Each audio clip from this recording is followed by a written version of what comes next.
Mohon perhatian. Pod School SMP Negeri 1 Balong siap dimulai. Pod School. Wow. Assalamualaikum warahmatullahi wabarakatuh. Waalaikumsalam warahmatullahi wabarakatuh. Ya, kembali bersama Anda dengan Kak Sur ya di acara yang favorit di SMP 1 Balong, yaitu adalah Pod School. Wow. Oke, di episode yang kali ini ya, kebetulan kita kedatangan dua bintang tamu ya. Muda-muda, ganteng dan juga cantik ya. Siapa saja, kemudian profesinya sebagai apa? Yuk kita langsung aja interview. Dari yang pertama, dari yang masnya dulu ya, yang pakai songkok. Iya. Dari tatapan matanya sudah kelihatan bahwa dia tuh sedang bucin ya. Oke, perkenalkan dulu Mas, silakan. Perkenalkan, nama saya Ridwan Ardianto. Biasanya dipanggil teman-teman itu Ridwan. Oh, Ridwan ya. Bentar, Ridwan tuh nggak asing namanya Mas. Nggak asing. Nggak asing, kayak malaikat ya. Semoga hatinya sebaik malaikat. Tepuk tangan dulu tuh Mas Ridwan. Oke Mas Ridwan, lanjut ya perkenalan dari nama kemudian alamat. Silakan. Alamat saya itu Desa Menang, Kecamatan Jambon. Oh, Menang. Ya, Menang Jambon. Jambon. Ya, bagian sana timur. Barat ya, barat. Timur sana, barat sana ya. Barat sana. Kalau sana Sabo Mas. yang Ya, barat Mas ya. ya. Menang Itu bagian utara. Jadi desa yang paling utara. di Kecamatan Jambon. Oh, di Kecamatan Jambon. Kabupaten Ponorogo tentunya ya, Mas ya. Kemudian ini kita alamat udah tahu ya. RT berapa Mas? Harus detail itu ya. Iya. Harus nanti kalau kita lagi payah ngopi kan bisa ya Mas ya. Kayak pendataan sensus. Iya, sensus ini sensus ya. Lanjut gimana? RT 3 RW 1. Oh, RT 3 RW 1. Dukuhnya itu Genting. Genting. Ya, genting sekali. Sekali ya, genting berarti bahaya. Kalau sini genting jembatan ya. Lebih jembatan genting. Waspada. Bentar. Kita kupas dulu agak kemana-mana ya ini nanti. Genting sama Menang, berarti dulu ada pertempuran yang sangat genting sekali sehingga menang. Emang gitu, ceritanya gimana? Mungkin tahu, mungkin aja ya. Klarifikasi ini sifatnya hiburan loh ya. Nanti kalau ada sejarawan yang lihat, kalau konten yang disajikan itu tidak benar, ini sifatnya adalah hiburan. Sekali lagi hiburan, silakan. Iya, kalau sejarahnya itu saya kurang tahu ya. Oh, kurang tahu. Saya tunggu padahal. Ya. Karena mungkin pendirinya atau istilahnya yang membabat itu mungkin yang bernama Ki Ageng Puno. Oh, ya, gitu. Makanya jalannya itu dinamakan Jalan Ki Ageng Puno. Oh, ya, gitu itu ya. yang cikal-bakal desa Menang. Menang. Kalau untuk lebih rincinya sejarahnya itu saya kurang paham. Berarti saya harus ini sowan ke rumahnya beliau ya. Tanya kepada sesepuhnya beliau. Baik, bintang tamu yang kedua, tepuk tangan dulu dong. Ini kayak apa ya? Kayak cewek ya menurut saya. Ya emang cewek sih. Emang cewek terus apa ya, orangnya sedikit senyum ya. Padahal tadi kita interview Mas, kok Mas panggil saya Pak loh tadi. Aduh, kurang ajar. Teman-teman saya dipanggil Pak loh ya. Harusnya panggilnya Cak ya. Padahal harusnya Mbak. itu tim kreatifnya lebih jahil lagi. Baik, ini sebelum kita interview kita dadakan Mas tadi ya. Padahal kan rencana kemarin tuh saya malam itu mau interview, mau tak kasih pertanyaannya kayak gimana, kemudian alurnya gimana, kan kita tidak sempat ya. Ini tadi spontanitas, semoga teman-teman dari teman saya nanti sebutkan fakultasnya di belakang ya. Teman saya semoga bisa ngalir, nggak kaku. Kayak kalau Anda kaku, Anda jamnya singkat-singkat, saya nanti yang bingung ya. Saya harus menyusun strategi biar kamu bisa ngomongnya kayak ngalir ya. Oke, silakan perkenalan dulu untuk Mbaknya. Iya, perkenalkan nama saya Agnes Nila Kisti, biasa dipanggil Agnes. Agnes aja, nggak Agnes Monica. Oh, Agnes Monica ya. Agnes kayak kenal ya teman saya itu. Iya. Lanjut. Kita itu seumuran kan, Pak? Oh iya. Enggak lagi. Maaf, Mbak. Mas nanti kembang lagi, Mas. Mas dikat tadi ya, harus dikat ini kan udah ya. Aduh. Iya, lanjut. Ya, rumah saya Balong saja. Balong. Iya, Balong Karangan. Berarti tetangga dong.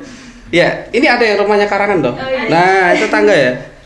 Tapi sekolahnya dulu SMP nggak di Balong. Oh, SMP-nya di luar Balong. SMP-nya di Selaung, SD-nya tapi di Karangan. Ini riwayat hidup kamu kayak berantakan ya? Kan dulu SD-nya di Karangan, terus SMP itu disuruh ke Selaung. Soalnya kalau di Balong takut nggak belajar tapi main mulu. Oh, main ya. Terus itu sejarah karangan ya? TK-nya karangan juga. TK-nya karangan. Nikah dapat menang kelihatannya ya. Apa? Nikahnya dapat menang ya. Enggak tahu.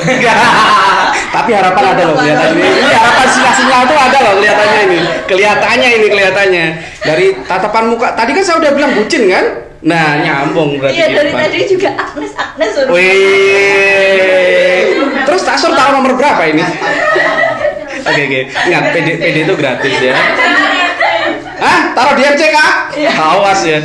Oke, baik. Karangan Kecamatan Balong Kabupaten Ponorogo. Kemudian ini pertanyaan untuk berdua. Iya. Ini kan sekarang situ lagi berperan aktif di dunia perkuliahan ya. Iya. Ini datang ke sini kan pakai baju hijau atau biru? Menurut saya hijau ya. Iya, hijau ya, hijau. Itu dari kampus IAIN Ponorogo. IAIN Ponorogo ya. Dalam rangka untuk apa itu magang 2. Oh, magang 2. Magang jadi istrinya Magnes ya? Magnes. Enggak. Lebih tepatnya praktikumnya. Oh, gitu. Praktikum jadi seorang guru. Oh, seorang guru ya. Kalau ini berarti kan banyak orang ya. Berorang-orang guru. Bagus. Jurusan apa, Mas? Saya jurusan pendidikan agama Islam. Alhamdulillah ya Allah. Semoga nanti Anda bisa menjadi kepala keluarga yang sakinah mawaddah. Sakinah. Kepala ya pokoknya beriman, berdisiplin dan berprestasi ya. Itu kan kayak misinya SMP 1 Balong ya. Ya apa? Terus Mas ini gimana Mas kesan-kesannya kan selama di sini ya Masnya kan menemui banyak karakter murid ya Mas ya. Karakter siswa itu macam-macam A, B, C, D dan lain sebagainya. Namun secara umum gimana karakter menurut Masnya siswa sini? Saya di sini tuh kalau dihitung dari magang 1, ya magang 1 itu saya 1 bulan. Kalau untuk magang 2 itu juga 1 bulan. Jadi saya di sini sudah 2 bulan ya untuk berbaur dengan teman-teman khususnya siswa-siswa. Nah untuk magang 1 sendiri itu lebih ke observasi atau pengamatan. Tapi untuk magang 2 itu lebih terjun ke praktikumnya. Praktikum itu yang bagaimana kita mengajar, kita terjun langsung kepada guru-guru tersebut untuk memantau kita, gimana kita itu actionnya di dalam ruangan itu. Pastinya kita tidak lepas dengan karakter siswa-siswa itu. Iya betul. Memang setiap ruangan itu beda atau beda karakternya. Contohnya itu lebih ke kelas, umpama kelas 9 atau kelas 8 ataupun kelas 8A atau B sampai C sampai seterusnya, itu pun beda karakternya. Yang saya temui itu karakternya itu banyak anak-anak yang mungkin kalau diarahkan itu lebih condong sesuai dengan yang diarahkan. Maksudnya ketika dia belajar harus mendalami contoh matematika sendiri. Matematika. Nah, nanti jurusannya apa tadi? Agama ya? Iya. Kan dulu pernah mendampingin untuk matematika, gantiin seperti itu. Nah, untuk pendidikan agama Islam contohnya aja macam-macam sujud itu sendiri. Nah, kan otomatis lebih ke prakteknya kalau saya bahas ke prakteknya. Jadi prakteknya itu kan otomatis sujud yang pertama. Dia mengikuti, dia tidak kok gak gini. Emang dia sesuai dengan apa yang saya bilang atau saya arahkan karena itu sudah pada pedoman bukunya. Itu lebih ke siswanya itu karakternya lebih ke manut lah intinya apa itu ikut sesuai dengan instruksinya.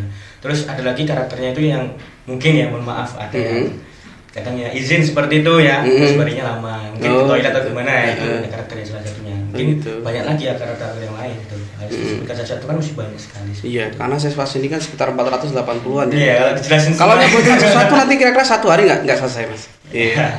Oke baik terima kasih. Kemudian ini dari Agnes Monica ya. Agnesmu iya Agnes saja. Kalau secara keseluruhan karakternya itu funny, menyenangkan gitu. Oh funny, Aninda ya? Tapi itu gimana ya? Kadang itu bikin gemes. Oh gemes ya, padahal udah gede-gede loh ya. Padahal yang lebih gede dari kamu ada loh ya. Kemarin itu ada yang mau ngelamar saya juga. Masa sih? Iya kan. Mas. Ngerjain tugas. Terus tuh malah bilang, Mbak ini nanti aku bisa ngerjain boleh nggak ngelamar jenengan? Ini murid gokil ya. Tanya kamu tuh berapa? Pokoknya selisih 10 tahun sama saya. 10 tahun ya. Terus aku nanti mau kasih makan apa? Ya aku kasihin makan katanya. Oh gitu ya. Tapi dengan pede ya jawabnya ya. Wah saya lihat gemes-gemes gitu. Ya. Kayak pengen nyengkrem gitu ya. Kadang pengen bunuh juga. Enggak gini. Ketika saya melihat ada yang mau ngelamar, ada respon yang negatif, Mbak. Gimana? Ya, dari sebelah barat kamu.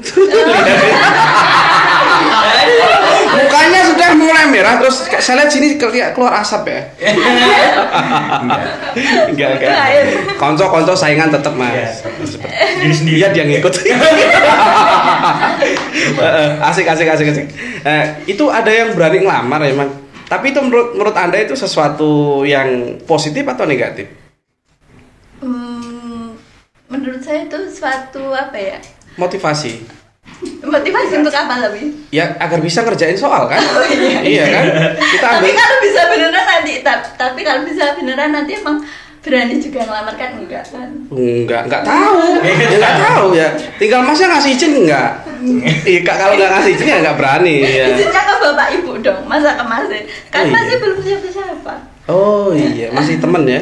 Iya. Konco ya. Masih teman. Tapi ya ini gimana ya, kayak sedikit melenceng ya. Siswasi emang ada yang gokil kayak gitu ya, ada. Iya, ada juga yang pendiam itu ada. Ada yang sebenarnya itu pintar-pintar. Tapi itu ya itu kayak lebih ke harus pembelajaran sambil gameplay. Game gitu. Jadi gitu. lebih menarik, terus siswa itu ya tertarik mengikuti pembelajaran gitu. Jadi kalau full materi itu siswa kayak bosen. Nah, ini pembelajaran yang positif kayak gini. Di samping nanti pelajarannya dapet, Iya. akrabnya dapet, kekeluargaan juga dapet. Itu Iya. maksudnya kayak gitu ya? Iya. Terus situ kemarin yang isi, ini kita harus cari orangnya. Kelas berapa ya? Ini masih kepo kita beneran. Kelas 8C kan? Oh 8C, 8C nggak tahu nih walinya, kalau lagi lihat podcast nanti paling cari untuk dikasih hadiah. Oh mental kamu bagus kayak gitu. Itu waktu ujian, ngerjain ujian atau ulangan? Waktu pertama kali ngasih materi terus saya kasih game. Oh game. Iya, game suruh ngerjain soal itu. Terus tanya itu. Oh tanya, terus kalau bisa ngerjain bisa gitu ya? Iya. Kenapa bukan Masnya yang dilamar ya? Aduh. Tapi yang banyak kan cowok. Ya? 8C itu kebanyakan cowok soalnya. Oh gitu. 20 cowok, 10 perempuan. Aduh, absennya valid, tepuk tangan dulu kok ngitung kakak. Iya. Jadi harus siap mental. Oh, siap mental ya. Iya. Siap digombalin. Oh, siap digombalin ya. Siap ngegombalin juga ya. Harusnya gitu ya. Masnya Tapi kenapa saya muka? galak kok di kelas. Aduh, headsetnya masuk headphone malah jatuh. Oke. Ini kesaksian di SMP 1 Balong ya. Kemudian begini ya, secara umum berarti bisa kita simpulkan bahwasanya SMP 1 Balong itu sebenarnya kan ya orang-orangnya kreatif ya. Iya, betul. Cuma mungkin untuk mengarahkan ke situ ya kita masih cari jalan dulu agar apa ya? Agar pembelajaran itu bisa lancar, kemudian mereka funny ya. Iya. Happy di kelas dan tidak kayak monoton gitu-gitu aja Iya. ya. Maunya kan gitu. Nah, kemungkinan dengan adanya jenengan ya semua ya, adik-adik semua dari IN ya. Iya. Semoga bisa membantu nanti untuk adik-adik lebih semangat lagi dalam pembelajaran kan gitu. Kemudian ini lanjut ke hobi ya Mas ya. Ini Masnya kelihatannya hobinya bertapa ya. Iya. Ada hobi apa Mas? Hobinya banyak sih. Kalau di sub itu yang pertama itu kalau olahraga. Olahraga. Badminton saya suka. Oh, Saya suka suka. yang mukul-mukul. Mukul-mukul ya. Saya juga suka yang nendang, saya futsal. Oh, futsal. Sepak bola juga bisa. Kalau untuk musik sendiri saya suka ke musik suka. Oh, musik apa Mas? Aliran musik apa Mas? Semua bisa, Oh, kecuali semua. drum. Kecuali drum. Iya, kecuali drum. Padahal drum itu mudah Mas, tinggal gepuk udah nyala Mas. Iya, lebih tipung aja di bang drum. Oh itu ada tipung nanti saya coba, nggak apa. Itu saya lagi belajar sih. Kenapa saya curhat ya? Iya, itu lagi belajar. Baru berapa bulan saya belajar, nipungnya masih keserimpet-serimpet Mas. Nanti bisa diajarin ya Masnya. Hobi olahraga sama musik ya. Iya, musik. Terus pernah nggak Mas dapat job ya itu? Untuk jobnya sendiri saya musik pernah. Musik Oh, itu musik. saya biasanya dulu tuh ada di kafe pernah. Oh kafe. Terus untuk kompetisi juga pernah. Mm-mm. Saya mulai untuk musik sendiri itu dari SD. Oh dari SD. Dari SD. Sudah ada bakat ya? Ya. Entah bakat atau minat? Pertama minat dulu, terus Heeh. muncullah bakat. Oh, gitu. Nanti berkembang lagi. Berarti selama ini bakat itu menentukan keberhasilan orang itu enggak bener Mas ya. Berarti harus ada minat dulu ya. Ada Kemudian minat bakat dulu. Ada dulu. keinginannya dulu. Keinginan. Ada nggak keinginan untuk melamar Mas? Belum. Oh belum. Belum berarti ada ya. Ada situasi dan kondisi yang akan datang insya Allah. Oh gitu ya. Ya kita berdoa semoga Mas ya Ya, dilancarkan jalannya Mas. Oke. Siapa tahu loh kita habis podcast ini kemudian kalian lebih dekat lagi. Dekat dalam menjalin silaturahmi maksudnya ya. Positif. Kemudian nanti ini kan situ Kak lihat udah lama ya di sini ya. Mulai tanggal berapa sampai berapa nanti? Untuk mulainya itu dari berapa ya? Tanggal 29 September. Oh, September. Iya. Untuk penutupannya itu sebenarnya dari kampus itu udah 9 Oktober. Nah, tapi nanti masih menyesuaikan ya. Iya. Sekolah sana atau sana? Sekolah sini. Oh, soalnya kan ini lagi BTS juga kan. Sana universitas ya, saya lupa. Karena ada pilihan tengah semester. Oh gitu. Jadi ada BTS. Berarti entah mundur atau entah sesuai jadwal kita nggak tahu ya, tergantung kebijakan sini ya.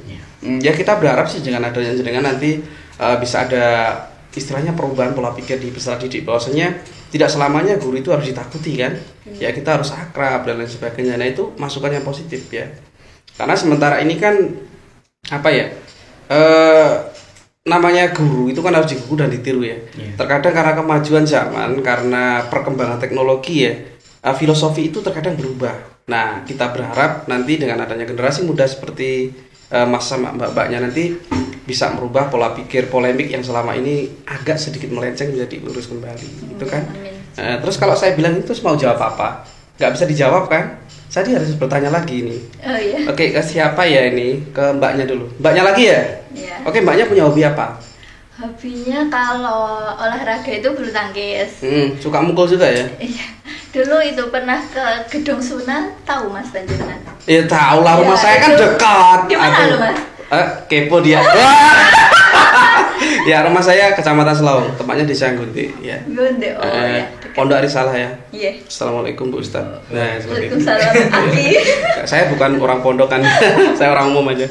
Di Sunang ngapain? Ya itu bulu tangkis kan ada kayak klub. Kayak klub ya? Ikut itu bulu tangkis. Ya ikut-ikutan aja sih kan. Itu sebenarnya sih ikut Mas sama Mbak, terus diajak gitu jadi suka bulu tangkis. Oh suka. Terus hobi lainnya shopping itu termasuk hobi enggak? Oh shopping ya, shopping apa Mbak?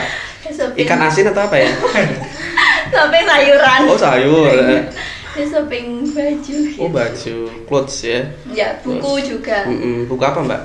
Buku pelajaran novel tapi. Oh novel. Suka novel. Suka novel bucin. Oh bucin lagi, aduh kalau saya bucin itu sebenarnya anti ya. Ya nggak anti sih, cuma kita butuh, cuma sementara ini belum dipakai gitu ya. Pakai berarti masih sendiri statusnya Mas kakaknya. Saya ini istri semua saya itu. Enggak. Ini 5 loh, ada 5. Iya, istri 1, kedua, ketiga, keempat, kelima. Sunahnya ada berapa? 4. Oh berarti kamu nomor 5 ya? Enggak sih, bercanda. Masnya marah lagi kelihatannya. Oke, baik. Begini. Mengenai hobi ya, kita telusuri lagi. Kok enggak pernah ketemu saya di Suna ya? Padahal saya juga hobi bulu tangkis. Iya ta. Iya, itu juga yang itu editornya itu juga hobi bulu tangkis kan, guru olahraga dia. Situ latihan terjadwal atau? Enggak, cuma pas dulu sebelum kuliah sering, tapi pas masuk kuliah udah jarang, soalnya ya ada tugas kuliah itu. Tugas-tugasnya banyak ya, sama. Ya kan tugasnya sama banyak. Kan Gedung Suna itu kan sekarang kayak kafe kan? Betul. Ya. Alih fungsi ya?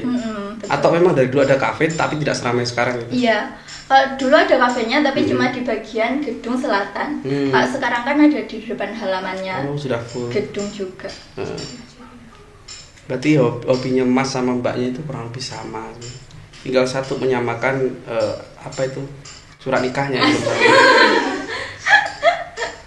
Oke, baik. Ini kembali ke Masnya lagi. Masnya ini kan tak lihat dari public speakingnya ya. Public speakingnya kan bagus, mbaknya juga bagus. Ini Masnya lebih cenderung kepada observasi yang valid, mbaknya lebih cenderung pada funny ya. Kalau saya amati kayak gitu. Nah, kalau misal nanti Masnya sama mbaknya ini kan punya cita-cita untuk mencerdaskan anak bangsa toh.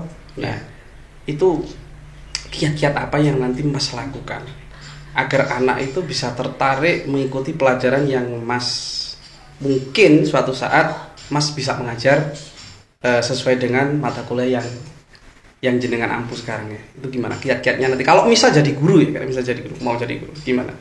Yeah. Ini PR untuk bangsa Indonesia ya. Ya kalau ada kiat bagus nanti bisa ditiru ya. Tapi sebelumnya jangan lupa like, comment, share dan subscribe SMP Satu Malam dulu. Ya lanjut. Kembali ke guru itu kan ditiru dan digugu. Kembali mas. Digugu dan ditiru. Iya digugu dan ditiru ya. Digugu dan ditiru. Iya. Itu bisa diterapkan dalam kelas. Contohnya seperti halnya jangan dibuat suasana itu seperti mencekam. Jadi suasana itu dibuat seperti tadi funny. Horor mas. Dibuat funny jadi ketika terus kita mengajar nanti itu membuat suasana lebih tenang, rileks, tapi juga serius. Jadi teman-teman untuk anak-anak sendiri itu lebih senang dengan pelajaran kita gitu. Lebih menciptakan suasana yang kondusif, senang dan santai tapi serius juga. Itu yang pertama. Seriusan mas ya. Yang kedua Yang kedua itu dekatin siswa semuanya. Tanya ada kesulitan apa. Jadi kita lebih care juga. Untuk siswa SMP 1 Balong ini untuk saya selama di sini saya lebih care. Lebih care maksudnya ketika ada sulit apa yang betul dibantu. Nah itu nanti dari anak sendiri itu akan tahu. Oh berarti guru tersebut masih perhatian dan sebagainya. Itu akan menciptakan komunikasi yang baik antara saya sebagai guru ketika mengajar dan juga siswa itu sendiri. Yang selanjutnya selain suasana kondisi dan juga komunikasi, yang terakhir itu yang ketiga aja. Yang ketiga itu lebih pada ketika menjelaskan suatu pembelajaran. Itu yang penting. Itu harus diselingi dengan seperti mbaknya tadi. Jangan monoton dengan materinya saja, tapi juga ada jedanya itu diberi entah itu obrolan yang lucu-lucuan atau seperti itu ya. Itu akan membuat suasana ataupun jiwa atau rasanya siswa itu loh. Jadi enggak monoton ke materi terus. Jadi enggak jenuh mas ya intinya. Enggak jenuh seperti itu. Itu sih saya itu aja. Kemudian ini kiat-kiat dari mas. Nanti kalau mbaknya, kalau misalnya jadi seorang pragawati seorang guru ya. Saya pikirnya kemana-mana ini. Kalau saya jadi seorang guru, kiat-kiatnya agar siswa itu dalam menerima pelajaran ataupun menerima informasi dari mbak itu bisa tercover dengan baik, kondusif, kemudian menciptakan suasana yang tidak menjenuhkan. Gimana caranya? Caranya itu yang pertama dilihat karakter siswanya. Karena kan karakter siswa berbeda-beda. Ada yang dengan dikasih buku itu bisa langsung membaca terus langsung menangkap.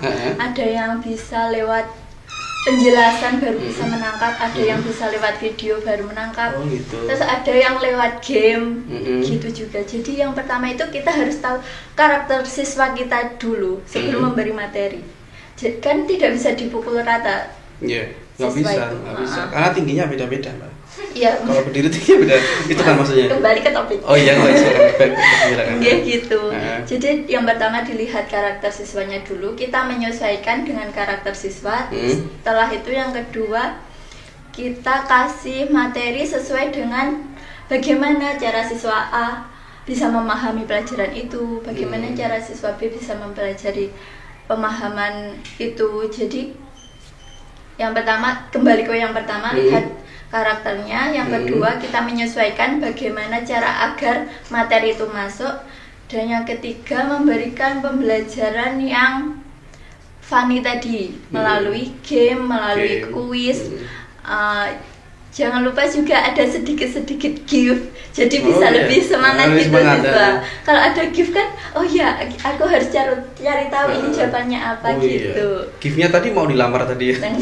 Ya, saya ingat. Oh iya, cok bercanda ya mas ya. Iya gitu. Kemudian begini, untuk mas sama mbaknya berdua ini ada satu persoalan ya. Ini kan sekarang era digital maksudnya. Itu kan semuanya serba canggih ya, pakai teknologi dan lain sebagainya. Misal begini. Ketika Anda menemui kasus dalam dunia pendidikan, itu misalnya Anda ngajar ya, itu ada anak yang cuma diem ya, diajar cuma diem. Diemnya itu kelihatan memperhatikan, tapi ketika diperhatikan bener, dia diemnya cuma nge-game. Ya ada kan kayak gitu ya. Kita pernah menemui kasus kayak gitu. Makanya sekarang untuk SMP 1 Balong itu kita perketat selama tidak ada recommended dari Bapak Ibu guru mata pelajaran ya untuk nyuruh bawa HP dan sebagainya, dilarang untuk bawa HP. Tapi jika memang pelajaran itu membutuhkan HP, silakan untuk dibawa dengan konsekuensi nanti sebelum dan sesudah dipakai harus dikumpulkan di ruang kesiswaan. Nah, itu gimana solusinya kalau misal waktu situ ngajar? Kan sama-sama fun nih kan, sama-sama happy. Jangan ngajar happy, dia juga happy, tapi happy-nya main game. Nah, gimana solusinya biar tidak menyakiti perasaan ataupun pokoknya tidak tidak sejahat yang wah guru-gurunya kok galak ya, nggak ada kesan kayak gitu. Gimana dari masnya dulu, silakan. Kalau saya itu ya saya menemui ketika pembelajaran itu memang ada anak yang kelas 7 itu, padahal kelas 7. Oh, setuju ya. Itu waktu pelajaran seni budaya. Itu memang soalnya itu di situ, di grup WA WhatsApp. Tapi ketika saya lihat tidak melihat soalnya, tapi main game atau lihat medsos lain. Nah, itu kan itu masuk yang panjenengan bicarakan tadi, masuk permasalahan seperti itu. Nah, saya sendiri hanya menasihati. Jadi ada waktu istirahat, gunakan waktu istirahat itu untuk main game. Nah, sekarang masukkan dalam tas atau saya ambil, dimasukkan. Itu sudah, dia tidak melawan tapi dia menuruti apa yang itu adalah suatu solusi. Jadi ketika kita sudah salah seorang guru itu memang sudah mencerminkan bahwa dia itu baik hati, komunikasi dengan baik dengan anak itu baik, dan pastinya tegas dalam arti itu bukan tegas marah atau bagaimana, tapi tegas dalam perkataan. Seorang guru itu harus tegas dalam perkataannya. Jadi ketika masukkan ya masukkan gitu. Nanti istirahat main game ya main game, tapi ketika pembelajaran tidak boleh di luar pembelajaran itu. Nah, itu adalah solusi. Solusi pertama, tepuk tangan dulu. Oke, sekarang ini mbaknya ya, yang lebih cenderung ke funny ya, funny game. Iya. Atau pembelajaran yang menyenangkan. Silakan. Gimana tadi kalau ada kasus seperti itu, cara mengantisipasi? Kalau selama magang di sini belum pernah sih menemui yang siswa main game saat pembelajaran. Jadi selama ini siswanya anteng-anteng manut. Anteng-anteng manut gitu ya. Jadi tapi kalau ada kasus seperti itu mungkin yang pertama bisa diingatkan dulu. Kalau diingatkan nggak bisa, nanti mungkin di akhir pembelajaran kita ajak ngobrol 4 mata. Jadi kalau 4 mata ya. Iya. Nanti mata ketiga dan ya, kalau ngandani orang lain itu nggak boleh di depan banyak orang. Jadi harus langsung sama individunya dulu, biar nggak menyakiti hati perasaan orang lain, gitu kata kakaknya tadi. Oh, berarti intinya saya kira tadi begini Jam, kalau selama ini saya belum pernah menemui kasus seperti itu karena anak SMP Tegal itu anteng-anteng. Tak pikir kamu nggak mau jawab pertanyaan saya, ya alibi, tak pikir alibi, ternyata ada solusi. Oke, bagus. Berarti intinya dinasihati dulu, pakai komunikasi yang baik dan benar, jangan pernah marah di depan siswa yang lain itu ya. Maksudnya seperti itu ya. Nah, ini juga termasuk juga. Tapi begini, terkadang ini kan dalam dunia digital ya, kan banyak sekali kita itu apa ya, kayak kecolongan ya, menurut saya kecolongan. Karena saking banyak siswa. Nah, kalau misal gini ya, misal gini aja. Misal Anda kan calon pendidik ya, Misal Anda menemui kasus di saat anak-anak keluar. Ini saya minta pendapatnya. Anak-anak sudah keluar dari sekolah, kemudian kan pulang pagi biasanya. Kalau pulang pagi kan otomatis masih pakai seragam. Nah, tidak menutup kemungkinan mereka itu akan keluyuran ataupun apa ya, jalan-jalan pakai motor, kemudian misal pakai motor ya. Meskipun tidak bawa motor tapi masih pakai seragam. Gimana cara nyikapinya dari Mas? Jadi berarti di luar pembelajaran sekolah. Iya. Sekolah tapi masih pakai seragam ya catatannya. Iya, tapi ketika di luar sekolah itu masih menggunakan alma mater sekolah. Iya, betul. Nah, itu bagaimana? Jadi itu lebih ke guru. Jadi guru ini berperan. Kenapa berperan penting? Yang pertama ya adalah kita harus mendekati orang tuanya, mengkonfirmasi kedua orang tuanya. Ya, kan pasti ada grupnya, grup WhatsApp atau sebagainya. Ketika pandemi itu kan pasti ada grupnya. Nah, itu nanti guru mendekati seorang orang tua itu, nah, memberikan pengarahan bagaimana anak ini sudah pulang atau belum. Kalau ketika masih keluyuran, berarti peran guru ini adalah mengarahkan orang tua ini agar menasihati, walaupun memang guru sudah menasihati, tapi peran orang tua juga penting. Oh iya. Jadi peran orang tua ini juga menasihati seorang anak itu agar ketika pulang sekolah langsung pulang dan berganti baju. Itu adalah peran seorang orang tua. Peran orang tua ya di rumah. Karena ketika di luar sekolah ini memang seorang pendidik itu sudah tidak berkewajiban untuk memarahi atau menasihati itu, karena ketika dia tidak menggunakan alma mater. Tapi ketika alma mater berarti seorang guru itu wajib untuk menasihati. Nah, menasihati secara langsung memang tidak bisa, berarti lewat orang tua itu tadi. Gitu solusinya. Jadi mengkontrol untuk siswanya itu ke orang tuanya. Jadi orang tuanya setiap mungkin ketika orang tuanya mau setiap pulang sekolah, ketika kalau isinya pulangnya itu jam 13.40 ya, 13.40 pulang, berarti orang tua pulang sudah pulang, ganti baju langsung terserah nanti bagaimana. Jadi peran guru komunikasi dengan orang tua itu penting. Berarti harus ada kerjasama antara guru dan orang tua. Ada aliansi mas ya, berarti aliansi dari sekolah ataupun orang tua. Dengan aliansi itu mungkin bisa menciptakan hubungan harmonis antara wali murid dengan juga wali kelas dan sekolah itu ya. Maksudnya seperti itu kan? Iya. Nah kemudian pertanyaan kedua untuk mbaknya ini terkait dengan gender putri ya. Putri kan di sini setiap hari kecuali waktu ujiannya. Kita kan selalu mengadakan kegiatan sholat zuhur berjamaah ya. Nah di sini saya ada kasus dan saya sendiri tidak bisa nangani ya. Ini kalau urusan putri. Kalau misal ada anak putri yang tidak sholat ya. dengan alasan karena berhalangan. Nah itu gimana solusinya untuk biar dia itu ada kesadaran untuk bahwa dia itu nggak bohong. Paham kan maksud saya? Paham. Itu antara bohong dan yang saya kan nggak tahu ya, yang tahu kan dia sama yang di atas tuh gimana solusinya yang bisa kita jalankan nanti ke depan. Solusinya kalau anak putri kan bisa dititeni. Kalau misal itu berhalangan sholat tanggal 5 lah bulan depan itu kita titeni juga. Mungkin antara maju sampai tanggal 2 sampai tanggal 5 itu atau mundur berapa tanggal gitu, berapa step gitu ya.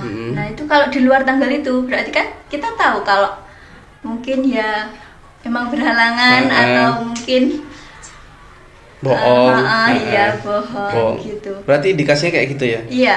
Kalau misal mungkin ada pendataan khusus mungkin gimana caranya? Kalau misal ada pendataan kira-kira bisa nggak lewat data itu? Bisa. Bisa. Tapi itu emang tanggalnya nggak akurat. Tapi kalau maju atau mundur pun cuma selisih berapa hari gitu. Jadi mungkin lewat situ. Jadi bisa lebih guru itu tahu mana yang bohong, mana yang enggak. Jadi kalau misal bohong itu gimana ya? Kemarin bicara sama Bu Nurul kan juga dititen gitu. Tapi kalau kayak bohong gitu sampai itu mau dilihat gitu loh, jadi kan takut sendiri, takut sendiri, jadi dia itu otomatis kadang, yuk Bu, saya sholat kok gitu, kadang, berarti itu, jadi dari responnya pun bisa kelihatan kalau langsung sholat bro, berarti tadi bohong, tapi beneran loh Bu, saya berarti kemungkinan besar emang lagi berhalangan gitu. Kalau mau otomatis kalau mau dicek beneran kan, emang lagi halangan gitu. Berarti itu validnya ada eksekusi langsung mbak ya? Iya. Itu eksekusi langsung. Berarti kita gini ya, dari teman-teman OSIS nanti bisa ada tim khusus yang menangani itu. Iya. Mungkin ada tim pengecek dan lain sebagainya. Yang jelas jenis kelamin putri ya. Itu mungkin bisa diterima ya. Kira-kira itu melanggar etika nggak? Kalau untuk ya, harus ada kesepakatan sih sebelumnya, iya kan? Iya. Kalau kayak gitu itu harus ada kesepakatan. Kalau semisal untuk membuktikan gimana gitu. Kalau emang nggak mau ya gimana ya, kita doakan aja supaya lebih sadar. Gitu. Selain kita doakan juga kita kandani pentingnya sholat itu bukan untuk orang lain tapi untuk diri kamu sendiri gitu. Itu bukan kewajiban lagi tapi kebutuhan ya. Iya. Gitu. Oke, kemudian yang terakhir pertanyaan untuk Mas dan Mbak, ini mungkin pertanyaan sama. Gimana pesan-pesan untuk SMP 1 Balong biar lebih semangat lagi dalam dunia pembelajaran ataupun dunia yang lain, dunia main dan sebagainya. Silakan. Dari Mas mungkin ada kesan-pesan. Mbaknya dulu. Oh iya. Tadi udah gantian loh. Tadi dari Mbak, kemudian kamu, kemudian Mbak, masa Mbak lagi? Situ aja, situ. Pesan-pesan.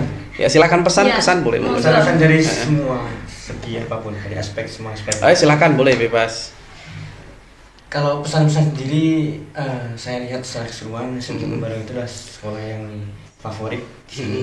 Sekolah yang maju dan berkompetensi baik dari SDM maupun dari siswanya. Lihat dari siswanya aja yang partisipasi dalam sekolah di sini maksudnya itu banyak dan juga yang diberikan sarana prasarannya juga alhamdulillah sudah mencukupi siswa sendiri, baik dari ada penjemputan yang lumayan jauh, itu adalah sesuatu yang bagi saya itu sangat hebat sekali karena sekolah ini sudah sangat perhatian sekali dengan siswanya. Ntar kita pede dulu, tepuk tangan dulu tes bola.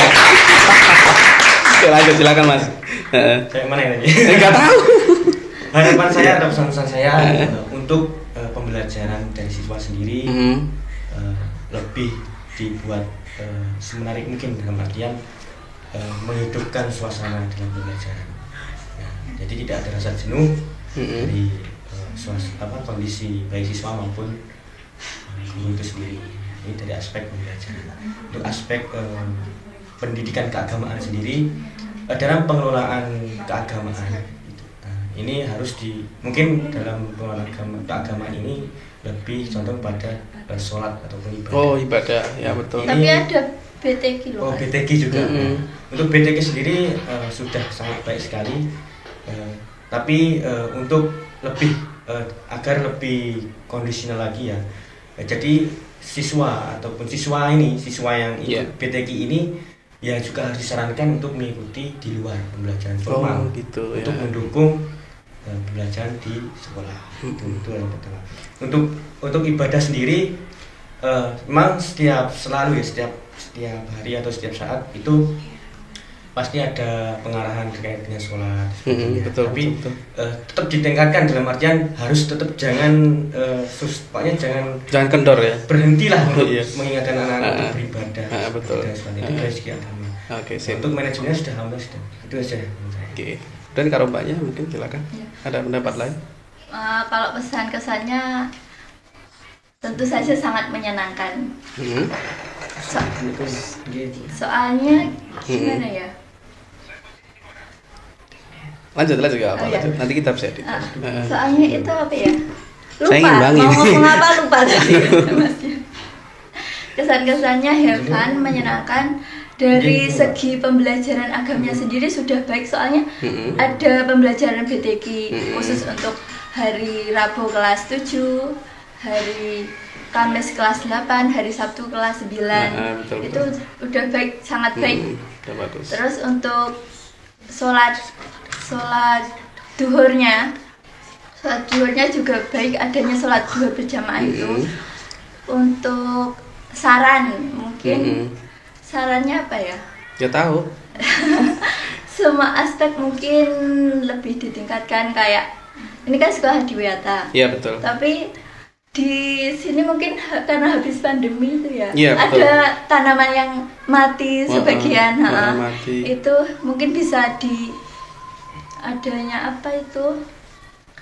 Ditanam kembali gitu. Oh. Retanam. Iya. Retanam, tanam kembali. Itu.